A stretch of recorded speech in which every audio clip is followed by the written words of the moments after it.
আজকে দীর্ঘ 17 বছর পর ভয় ভীতিহীন ঈদ আমরা উদযাপন করতেছি। আর আমরা গতকাল যেমন ভয়হীন আমরা ঈদের নামাজ পড়তে পেরেছি যার যার এলাকায়, এবং আজকেও আমরা এই জায়গায় আমাদের নেতা জনতা মোস্তাফিজুর রহমান ভূঁইয়া দীপু ভাইয়ের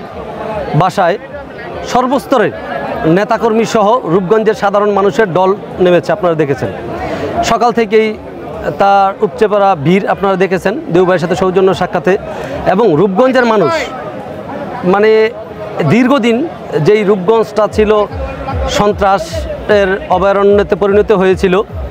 আর আজকে এই 5ই আগস্টের পরে ছাত্র জনতার আন্দোলনের প্রেক্ষিতে আমরা যে নতুন স্বাধীনতা পেয়েছি, সেই নতুন স্বাধীনতা পাওয়ার পর থেকেই আমাদের রূপগঞ্জের যিনি আধুনিক রূপগঞ্জের যিনি স্বপ্ন দেখেন, আগামী দিনের যিনি স্বপ্নদ্রষ্টা, আগামী দিনের যিনি সংসদ জননেতা মোস্তাফিজুর রহমান ভূঁইয়া দীপু ভাইয়ের নেতৃত্বেই 5ই আগস্টের পর থেকে আগামী দিনের সুন্দর রূপগঞ্জ গড়ার প্রত্যয় নিয়েই আমরা ছাত্রদল সহ বিএনপি অঙ্গ সংগঠন সবাই মানে একতাবদ্ধ হয়েই আমরা সামনের দিকে এগিয়ে যাচ্ছি।